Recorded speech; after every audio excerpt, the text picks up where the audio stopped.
Então, prosseguimos. O próximo passo agora é interpretar o gráfico de uma função do segundo grau, o gráfico de uma função quadrática.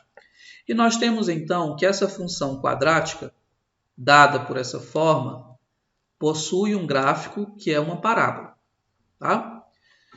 Essa parábola, que é gráfico de uma função desse tipo, é uma parábola que tem essa forma 1 ou essa forma 2. Tá? Somente essas duas formas podem ser parábolas que são gráficos de uma função quadrática. Tá? Estou falando isso porque existem outras parábolas, por exemplo, está feio pra caramba, né? Existem parábolas assim ou assim, mas essas não são gráficos de uma função de x. Tá? Essa, por exemplo, seria gráfico de uma função de y, essa também. O que nos interessa são apenas as parábolas que são gráficos de função de x. E nesse caso nós temos esse primeiro modelo aqui que eu vou chamar de A e esse aqui que eu vou chamar de B. Tá? Bom, vocês notaram que tem uma parábola sorrindo, que é essa com a concavidade para cima, e tem uma que é triste, ou seja, com a concavidade para baixo? Isso tem a ver com o valor do coeficiente A. Lembra, o coeficiente A é aquele colado com x ao quadrado. Quando o A for positivo, significa que nós teremos uma parábola com concavidade para cima. Quando o A for negativo, essa concavidade será para baixo. Ok? Então, A maior do que zero, concavidade para cima, e A menor do que zero, concavidade para baixo. Ok? Ficou claro aí como é que se faz isso? Beleza. O próximo passo é identificar esse pontinho aqui, ó, que é o ponto onde o gráfico em azul corta o eixo Y. Tá? Bom, se corta o eixo Y, significa dizer que neste ponto aqui o x é zero. E se eu pego o x igual a zero e jogo na minha função, eu obtenho a vezes zero ao quadrado mais b vezes zero. Aliás, b vezes zero, né? b vezes zero mais c. Aqui era ao quadrado, tá? Bom, esse aqui vai para o espaço, porque é zero. Esse aqui também é zero. Sobrevive apenas o c. Isso indica que a imagem do zero é sempre c, pela função quadrática. Se a imagem do zero é sempre c, significa que quando x é igual a zero, o y é igual a c. Quando x é igual a zero, é onde corta o eixo y. Portanto, sempre cortará o eixo y na altura c. O gráfico corta o eixo y no valor do coeficiente c. Certo? Beleza? Então, nós temos aí já duas informações. Uma é o coeficiente A, que vai dar a concavidade da parábola, para cima ou para baixo. E temos o coeficiente C, que dá a interseção do gráfico com o eixo Y. Tá? Bom, o próximo passo a ser analisado agora são as raízes da minha função quadrática. Para isso, eu trago a definição do que vem a ser raiz. Raízes de uma função são os valores de x que tornam a função nula. Os conceitos em matemática precisam ser bem interpretados. Raiz é sempre um valor de x, tá? É um valor para x, para variável independente. Raiz é o valor de x que anula a função, que torna a função igual a zero. Tá? Então, se eu quiser encontrar uma raiz, basta que eu torne a função igual a zero. Dessa forma, eu terei uma equação e eu terei que buscar o x onde a imagem vale zero. É o x que anula a função, que torna ela igual a zero. Só que você tem boa memória e sabe que a minha função quadrática é ax² mais bx mais c. Portanto, f de x igual a 0 implica que ax² mais bx mais c é igual a 0 e, portanto, a raiz da minha função é a solução dessa equação do segundo grau, que você já está mais do que carimbado na resolução desse tipo de equação. Você faz via fórmula de Bhaskara. Esse conteúdo foi amplamente trabalhado no ensino fundamental lá no 9º ano. Tenho absoluta certeza que os professores de vocês deram bastante ênfase nesse conteúdo, equação do segundo grau. Tá? Professor, e como é que se resolve a equação do segundo grau? Nós temos a fórmula de Bhaskara, que diz que esse x aqui da equação, ele vale menos b mais ou menos a raiz quadrada de delta sobre 2a. X é igual a menos b mais ou menos raiz quadrada de delta sobre 2a. E quem é esse delta, professor?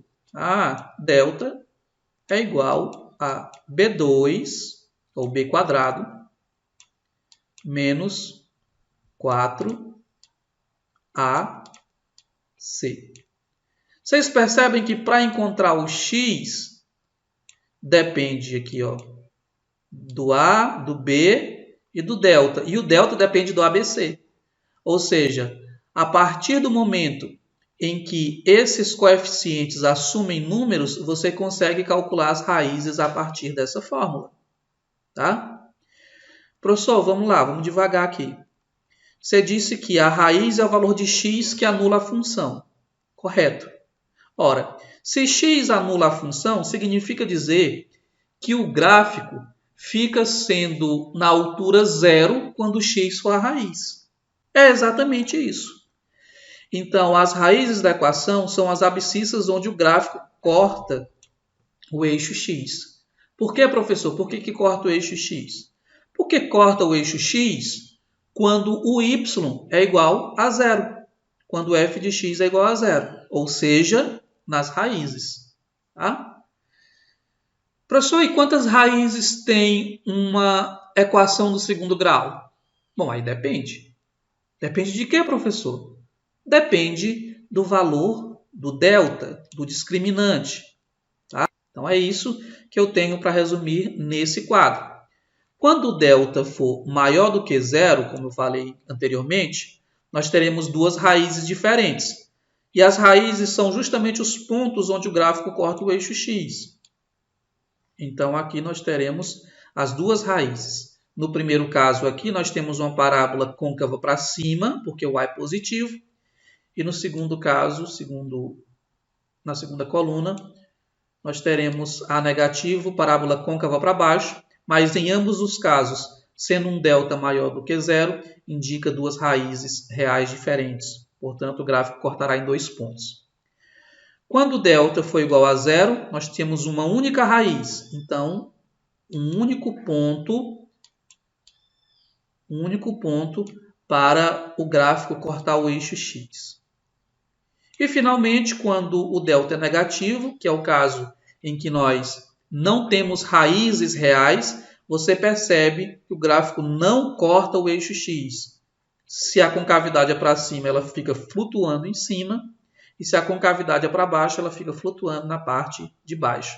Sem tocar o eixo x, no terceiro caso, porque aí o delta é negativo. Ok? Bom, recapitulando. Corta o eixo y no valor de c. Ok. Parábola côncava para cima, se o a for positivo. Côncava para baixo, se o a for negativo. Agora, em relação ao delta. Se o delta for maior do que 0, o discriminante for maior do que 0, duas raízes. 2 pontos de contato do gráfico com o eixo x. Se delta for 0, uma única raiz real. Então, um único ponto de contato do gráfico com o eixo. E se delta for negativo, nós não teremos nenhum ponto de contato entre o gráfico e o eixo x. Então, vamos para mais um exemplo. Encontre as raízes da função f de x igual a x² menos 5x mais 6. Aqui nós temos, por organização, que fazer que o a vale 1, é o colado com o x ao quadrado, o b vale menos 5, que é o colado com o x, e o c igual a 6. Ok? Eu tenho que fazer isso porque as raízes são calculadas a partir desses coeficientes. E as raízes são os pontos, os valores de x, onde a função se anula. Por isso é necessário eu impor que a função seja nula, seja igual a zero.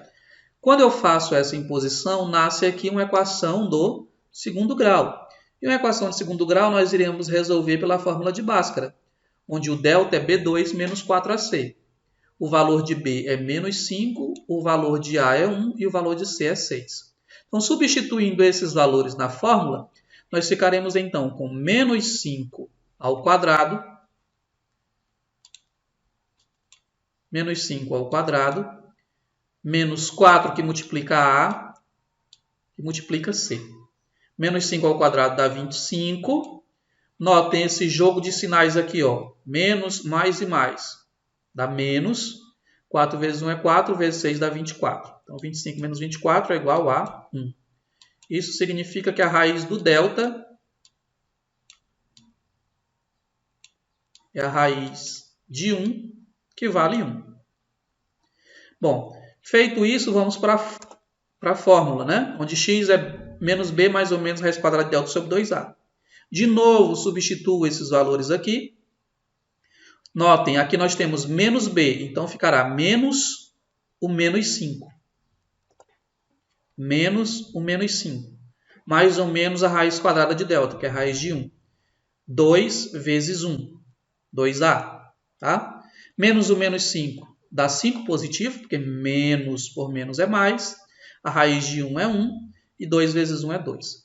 Daqui nascem duas raízes, porque uma eu faço somando e a outra eu faço subtraindo o 1. Tá? Uma eu faço adicionando mais 1 e outra eu faço adicionando o menos 1. 5 mais 1 é 6, dividido para 2 dá 3.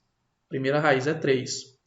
5 menos 1 é 4, dividido por 2 dá 4 dividido por 2 é 2. A segunda raiz é 2. Então, as raízes são 2 e 3.